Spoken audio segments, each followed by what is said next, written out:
We need to talk about blue butterflies.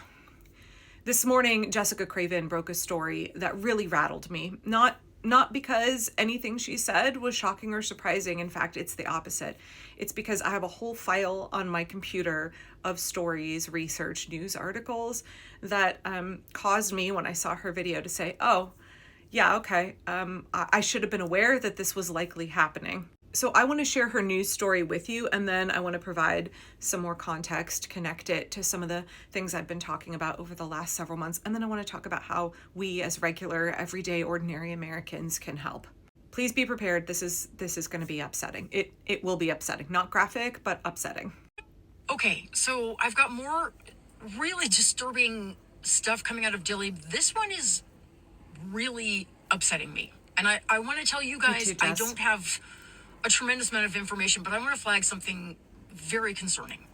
So at this point, I am on like regular text conversations with Casey, who runs Each Step Home, which is a organization that helps children, immigrant children, with Dr. Anita Patel, who has been advocating for the kids at Dilly, indirectly with Lydia Terrazzas, who's the amazing reporter who's reporting out of Dilly. They're all working with Representative Castro's and Jasmine Crockett's office. Everybody is trying to get to the bottom of what the fuck is happening to children and pregnant women and everybody at Dilly.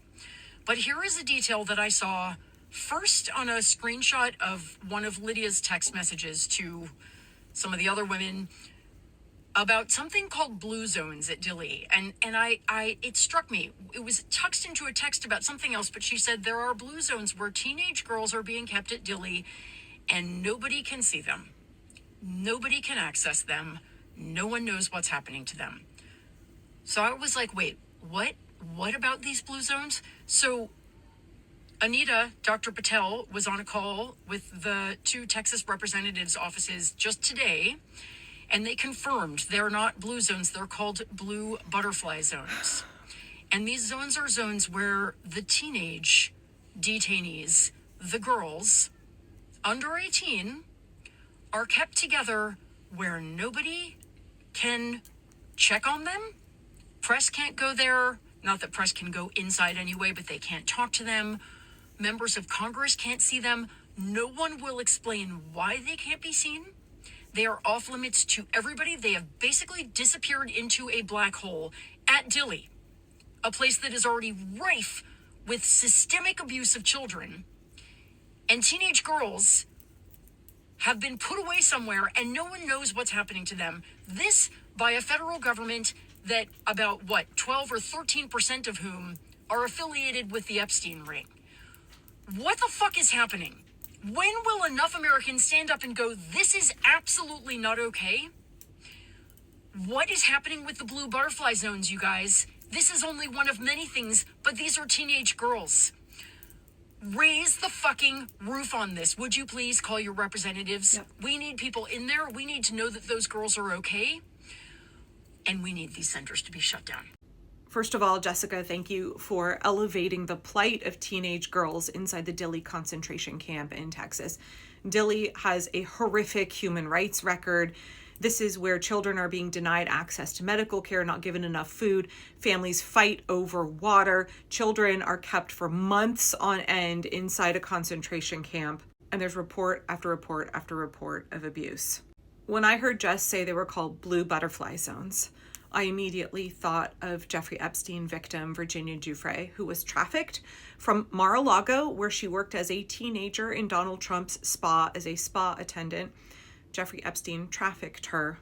She was an outspoken advocate for herself and other victims, and her symbol that she used was the blue butterfly.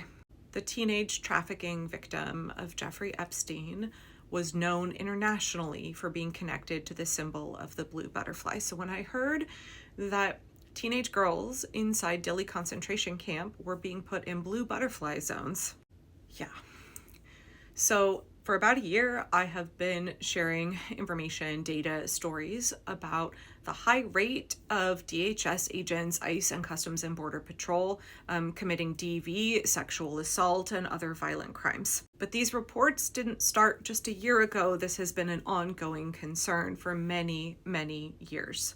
I really started digging into the long and concerning history of federal agents assaulting immigrants when early last year we were hearing accounts that men were pretending to be ICE agents and then assaulting women, and everybody was horrified about that. And I was like, okay, but the actual ICE agents are also assaulting women, and they've been doing it for a long time.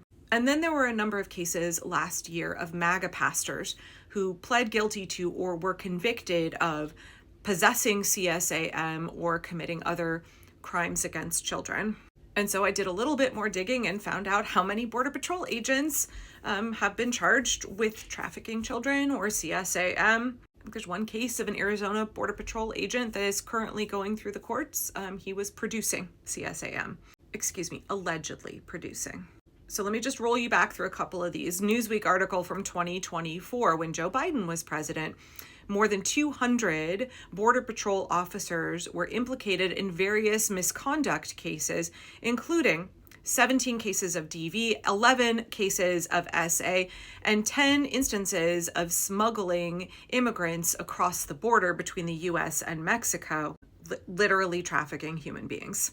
Also in 2024, Customs and Border Patrol agent Aaron Mitchell was found guilty of kidnapping and SAing a minor. And you might say, well, that's Border Patrol. They have a long-standing problematic reputation. People compare them to the SS and ICE as the brown shirts.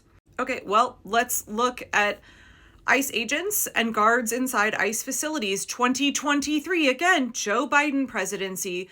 Hundreds of immigrants have reported sexual abuse at ICE facilities. Most cases are not investigated. That was a piece that came out on the PBS NewsHour in July of 2023. The piece discusses in graphic detail multiple instances of immigrant women inside ICE detention facilities being assaulted by guards. But we can go back even further than that. I have a ProPublica piece from 2020 pinned at the top of this list of articles for me because I found it, they're all disturbing. I found this one particularly disturbing. ICE guards systematically sexually assault detainees at an El Paso detention center. The piece discusses how guards exploited blind spots where the cameras can't see what's going on. They tell the immigrants that no one will believe them and there's no point in reporting it. I just want to remind you that DHS and ICE have only been around since 2003. They're only 23 years old. They're not even old enough to rent a car. And even if you just take a small chunk of that 23 years, 2010 to 2016, there were 14,700 complaints alleging sexual and physical abuse by ICE agents against immigrants. As of 2018, however, ICE had only officially reported 374 formal accusations, and of those they had only substantiated 48. At the time, immigrants' rights attorney Linda Corchado explained how these women are particularly vulnerable because they're likely going to get deported, so agents feel free to assault and abuse them, and then the women go over the border, and then these men are protected from facing any justice, any consequences for what they've done. Corchado said, "It's awful to think how disposable these women are. It's deeply, deeply concerning to hear that these teenage girls in the Dilly concentration camp are being kept in these zones where their lawyers, members of Congress, their parents cannot access them." Exponentially more concerning when you understand that this is just the status quo.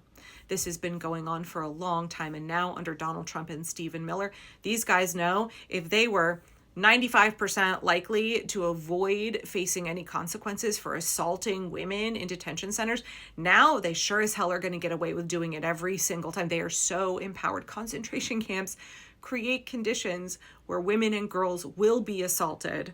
And we've got to be raising holy hell. We've got to be letting everybody know that this is happening. We've got to be contacting our elected officials on the regular, every single day, calling about this, sending an email. This is what DHS is. The entire system is set up to abuse immigrants.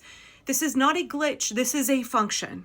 There's no reforming this, y'all. The only solution is to abolish ICE and completely dismantle DHS. It's only 23 years old. We don't have to have it in this country. We're spending tens of billions of taxpayer dollars so that the Epstein class and their foot soldiers can abuse women and girls. Stephen Miller wants to expand that abuse dramatically, creating concrete concentration camps holding 2.5 times as many human beings as our largest federal prisons. He wants hundreds of thousands of people kept in situations like this, and it's up to us, the American people, to stop it.